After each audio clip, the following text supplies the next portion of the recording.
June 1980. Ready? Comments. I am glad to welcome you to this conference. The main person responsible for calling this conference is my friend and colleague Mr. Munshi. When he first suggested to me that there should be a meeting of vice chancellors and others to consider how we can improve agricultural education in the country, I readily agreed.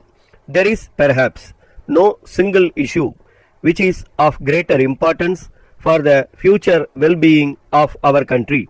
A hard fact which we must face is that the economic life of India is not properly balanced between agriculture and industry.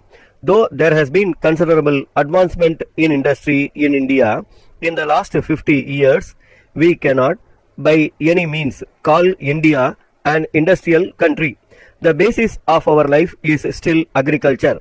The vast majority of our people depend on agriculture for their living. In fact, the pressure on the land has, on the whole, been increasing in spite of the growth of our industries. It is, therefore, all the more regrettable that we cannot produce enough food even to meet our own requirements. Roughly 80% of our people are in some way or the other connected with the land. Yet we have to depend upon foreign countries to get enough food for our people. In sharp contrast, we find that the United States of America, where not even 1/5 of the people work on the land, not only produces all its food but exports vast quantities to other parts of the world. We must therefore ask ourselves the reason why, with 4/5 of our people on the land, we are still deficit in food supply, whereas other countries which do not use even 1/5 of their manpower for the production of food are surplus areas. A detailed inquiry into this problem is all the more necessary as our position has not always been so bad as it is today. Till some years ago, we have in fact been exporting wheat and other food grains. But since 1943, we seem to be suffering from a severe shortage. You all know about the serious efforts of the governments, both at the center and the states, to increase the production of food through the Grow More Food campaign. I think you will all agree that the results have not been commensurate with our efforts. 1951 has been a very difficult year. Obviously, we cannot always depend upon foreign countries to supply us with food. The present situation is very difficult, but when we remember the rate at which our population is growing, the future difficulties are sure to be still greater. Unless we can devise methods by which the production from our land will increase, all the hope which we have for the future of our country will be subject to a vast question mark. It is in this context that we have met here today.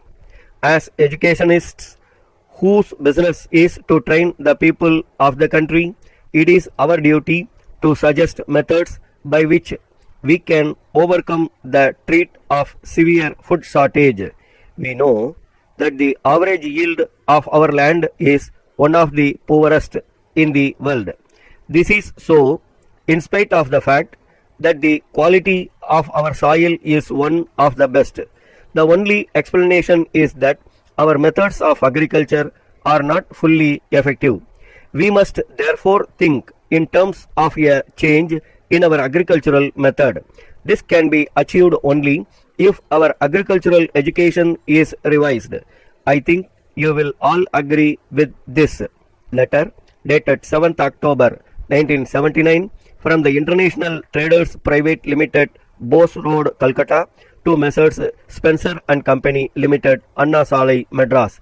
Dear sirs, we thank you for your kind inquiry about our latest model duplicator. We are the only Indian representatives for the same.